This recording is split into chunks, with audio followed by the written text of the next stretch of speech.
Shalom, selamat pagi Bapak Ibu, saudara-saudaraku dan keluargaku yang diberkati Tuhan Yesus Kristus. Firman Tuhan pagi ini saya ambil dari kitab Kejadian pasal 6 ayatnya yang ke-22. Demikian firman Allah. Lalu Nuh melakukan semuanya itu tepat seperti yang diperintahkan Allah kepadanya, demikianlah dilakukannya. Bapak Ibu saudara-saudaraku, dari ayat tadi saya coba memberikan sebuah renungan firman Allah yang berjudul godaan untuk tidak taat.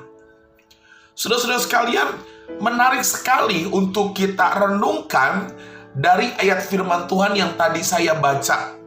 Ada satu kata yang luar biasa yang perlu kita pelajari dari kehidupan Nuh, yaitu kata tepat. Alkitab mencatat bahwa Nuh melakukan tepat seperti yang diperintahkan Allah. Bapak Ibu saudara-saudaraku, seringkali sebagai anak-anak Tuhan, kita berusaha melakukan perintah Allah 90%, 80%, atau 50%. Dan saya mau katakan, itu tidak benar saudara-saudaraku. Kita harus melakukan firman Tuhan 100% tepat seperti yang difirmankan Tuhan. Bapak Ibu saudara-saudaraku, kalau ada orang bilang, Pak Pendeta, saya sudah 99%, tinggal 1% lagi, saya tetap mengatakan ini juga adalah bentuk kita menyangkal, bentuk kita tidak taat kepada firman Allah. Kalau kita taat kepada firman Allah, kalau kita tidak menyangkal firman Allah, maka kita harus melakukan tepat seperti yang diperintahkan Tuhan. Harus 100% melakukan firman Tuhan.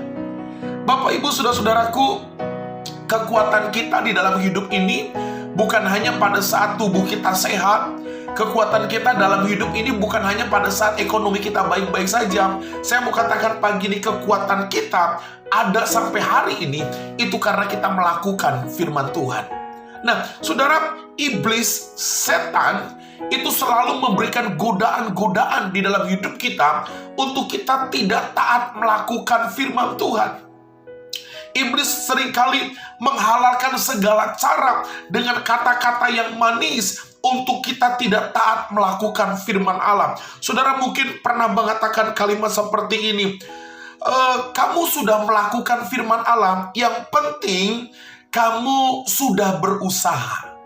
Atau mungkin ada kalimat lagi, kita kan manusia biasa, jadi normal kalau kita tidak bisa melakukan semua firman Allah. Atau mungkin kita mendengar kalimat, wajarlah karena kita masih hidup di dunia ini.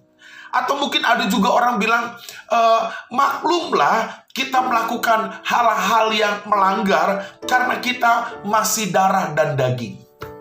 Bapak Ibu, kalimat-kalimat seperti ini tidak boleh lagi ada dalam pikiran kita, karena saya mau katakan itu adalah salah satu godaan yang iblis berikan untuk kita tidak taat kepada firman Tuhan. Nah, pagi ini saya mau mengajak saudara-saudara sekalian untuk kita boleh taat melakukan firman Tuhan. Kita boleh melakukan tepat seperti yang diperintahkan Tuhan dalam kehidupan kita. Nah, kita akan belajar juga, kira-kira Pak Pendeta, godaan-godaan apa lagi yang iblis berikan sehingga kita tidak taat kepada firman Allah. Saya memberikan ada 3 godaan yang seringkali kita alami dan itu iblis kerjakan dalam diri kita. Yang pertama adalah iblis menawarkan shortcut, saudara. Apa tuh shortcut? Iblis selalu memberikan sebuah kesempatan untuk memotong jalan. Ada istilah jalan tikus. Saudara-saudara sekalian, ini saya pikir adalah sesuatu yang tidak sehat. Karena kenapa? Karena kita harus melakukan hidup ini dengan berbagai proses yang ada. Kita tidak boleh mengambil jalan pintas. Kita tidak boleh mengambil jalan tikus untuk menggapai sesuatu.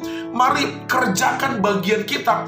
Mari jalani proses hidup kita bersama-sama dengan kekuatan Tuhan. Sekalipun mungkin harus tertatih-tatih, sekalipun mungkin kita harus lelah menjalani hidup ini, tapi jalanilah dengan kekuatan Allah. Tidak boleh mengambil jalan pintas.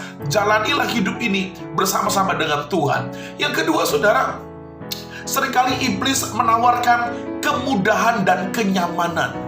Bapak Ibu, saudara-saudara sekalian, kemudahan dan kenyamanan seringkali dipakai iblis untuk menjerat anak-anak Tuhan. Seringkali kita ditawarkan kenyamanan, ditawarkan kemudahan untuk melakukan segala sesuatu, dan ujungnya adalah penderitaan dan kesusahan, bahkan kegagalan demi kegagalan.